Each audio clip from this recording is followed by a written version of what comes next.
اچھا ڈاکٹر صاحب، جاوید لطیف صاحب جو ہیں قریب سمجھے جاتے ہیں ٹاپ لیڈرشپ کے، خاص طور پر مریم صاحبہ اور نواز شریف صاحب کے، انہوں نے آج آپ کے اس جو بیان کے اوپر یا آپ کی ڈیمانڈ کے اوپر یہ جو خبر ہے، کیا اپنا رد عمل دیا وہ آپ کے سامنے رکھتے ہیں؟ پنجاب بھر میں کوئی ہم سے توقع نہ لگا کے بیٹھے کہ ہم کسی کے ساتھ سیٹ ایڈجسٹمنٹ کریں گے یا ان کے ساتھ کوئی اتحاد کریں گے استحکام پارٹی کا، تو میں بڑا واضح ہوں اور جماعت کے لوگ بڑا واضح ہیں اور ہماری لیڈرشپ بھی بڑا کلیئر ہے اس حوالے سے۔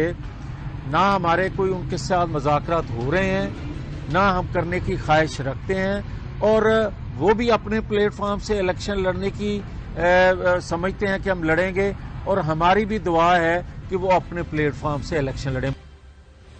اچھا ڈاکٹر صاحب بھائی، جو بیان ہے جاوید لطیف صاحب کا آپ نے سن لیا، اس سے تو یہ سمجھ آتی ہے کہ یا پھر وہ لوپ میں نہیں ہے یا پھر آپ لوپ میں نہیں ہے، کسی نہ کسی جگہ کے اوپر کمیونیکیشن کا مسئلہ ہے۔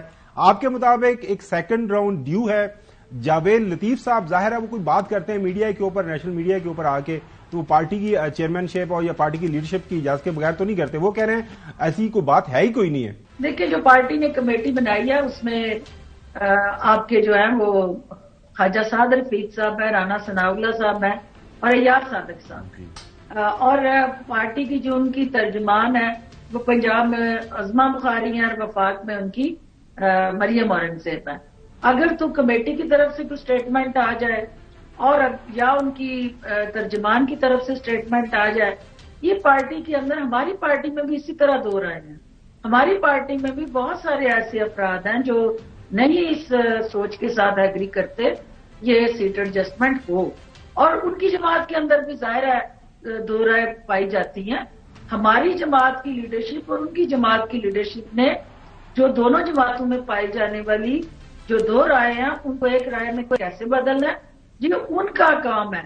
ہمیں جب تک حتمی طور پہ کوئی فیصلہ دونوں لیڈرشپ بیٹھ کے نہیں کر لیتی، میں بالکل صحیح، آپ کا جواب آ گیا جی، بالکل صحیح۔ یہ جاوید لطیف صاحب کو ان کی لیڈرشپ نے دیا ہے تو مجھے نہیں پتا۔ چلیں واضح ہو گیا آپ کی طرف سے، واضح آ گیا۔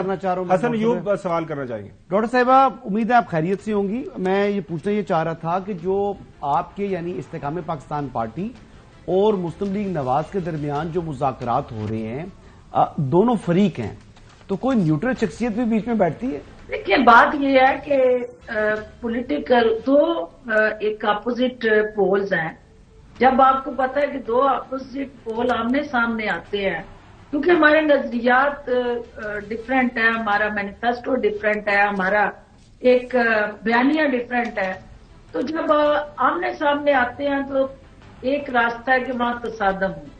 دوسرا جو نیچرل ہے، آپ کو پتا ہے کہ اپوزٹ پولز جب ٹکرائیں گے تو تصادم ہوگا۔ دوسرا یہ ہے کہ وہ پولز جو ہیں وہ اپنی اپنی حیثیت، طاقت، پوزیشن اور موقف کے ساتھ پیرالل چلتے رہیں جی۔ اب ان کو پیرالل چلنے کے لیے بہت زیادہ حوصلہ، استقامت اور پولیٹیکل وزڈم چاہیے۔ بہت سارے جذباتی، جوشیلے اور میرے جیسے جو ایک کہہ لیں کہ فرنٹ فٹ پہ آ کے ہارڈ ہیٹر ہیں، وہ اور بیانیہ لے کے چلتے ہیں، لیکن قیادت کا بیانیہ جو ہوتا ہے اور ہمیشہ نیوٹرل کوئی نہیں بیٹھا ہوا بیچ میں ہے، کوئی نیوٹرل شخصیت نہیں بیٹھی ہوئی۔ چلیں ہمارے جو فرنٹ فٹ پہ کھیلتے ہیں، ہمارے جو آپ نیوٹرل بات کر رہے ہیں، جی بات پوچھنا چاہ رہے ہیں کہ کوئی اس کو میڈیٹ کر رہا ہے، ان کی لیڈرشپ کے لیول پہ کون میڈیٹ کر رہا ہے دونوں کمیٹیز کو جو ہماری طرف سے اور ان کی طرف سے بنی ہے؟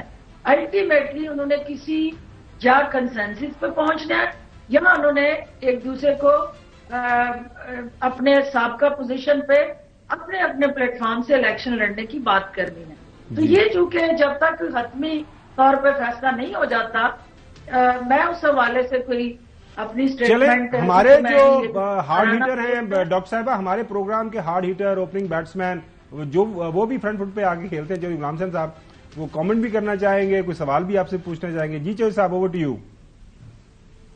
ایک تو یہ آپ کو ڈاکٹر صاحبہ، you are a great politician and a patriot of standing, تو اس لیے we are found of you. Having said this, یہ نہیں صورتحال یہ ہے ملک میں کہ اگر آپ کا یہ موقف ہے کہ اس وقت مسلم لیگ این ہو یا آئی پی پی ہو یا پیپلز پارٹی ہو یا جے یو آئی ہو یا دوسرے ہوں، یہ سارے اس بات پر بیٹھے ہیں کہ اگر پی ٹی آئی تتر بتر ہو جائے، ان کی پکڑ دکڑ ہو جائے، ان کو پارٹی کے طور پر ختم کر دیا جائے، ان کا بلہ بھی چھین لیا جائے وغیرہ وغیرہ، تو پھر اسی میدان ساڈے لیے صحیح ہے، تو پھر اسی جیتاں گے۔ اگر آپ یعنی جو آپ نے کینڈیڈیٹس کی لسٹ دی ہے 40 اور 70، یہ وہ لوگ ہیں جو مسلم لیگ نون کو ہرا کے آئے ہیں پچھلے الیکشن میں، اگر میں غلط ہوں تو مجھے بتا دیں۔ اور اس وقت جو پیپلز پارٹی اور دوسرے بھی ہیں اور یہ مسلم لیگ این ہے، ان کا بھی عوام کے نزدیک وہی حال ہے جو آئی پی پی کا ہے، کیونکہ لوگ ایک طرف کھڑے ہیں، آپ امیدوار اور ان کی پارٹی لیڈرشپ دوسری طرف کھڑی ہے، اور سارے جو ہے تماشا دیکھ رہے ہیں۔ اور اس صورتحال میں اگر مسلم لیگ نون آپ کو ساتھ ملا لے تو اس کے کچھ چانسز امپروو ہو سکتے ہیں، لیکن ان کا ارادہ نظر ہی آتا ہے کہ وہ کہتے ہیں اکیلے لڑیں گے اور اکیلے اڑیں گے۔ تو آپ کو تو انہوں نے میرا خیال ہے جڑا مراسی اور چودھری والا گل تھی، اور جو اتنے نہ کوئی مراسی نہ چودھری ہے، وہ میں انہیں کہا نہ ہی سمجھا، تو تسی یہ نہ ہی سمجھو۔ اچھا میرے لیے کیا حکم ہے جی صاحب؟ سوال کون سا ہے؟ سوال یہ ہے کہ سوال یہ ہے، لو میں کیا سوال یہ ہے کہ ماحول بنے ہیں، سوال کیا ہے؟ الیکشن کا ماحول بنا کہ نہیں بنا؟ چوئی صاحب، آپ کی بہن نے ہمیشہ جو ہے اپنے زور بازو پہ نثار کی ہے اور ہمیشہ جو ہے اپنی جنگ خود لڑی ہے، اور آپ کو پتا ہے کہ صبح میں نے کاغذات نامزدگی جمع کرانے ہیں، دعائے خیر رکھی ہوئی ہے اپنے ڈیرے پہ، نہ میں نے خاموشی سے چپکے سے چور دروازے سے وہاں جانا ہے۔ میں نے اپنے حلقے سے اپنے بزرگوں کی، اپنے بھائیوں کی، ماؤں کی دعاؤں کے ساتھ وہ الیکشن کمپین کے اندر باضابطہ اس کا آغاز کرنا ہے۔ اور آپ جیسے لوگ جو ہیں وہ اس چیز سے آگاہ ہیں کہ جو عوام کے اندر ہوتا ہے، عوام کے دکھ درد کے اندر حصے دار بنتا ہے، وہ نہیں مرا کرتا، وہ ہمیشہ زندہ رہتا ہے۔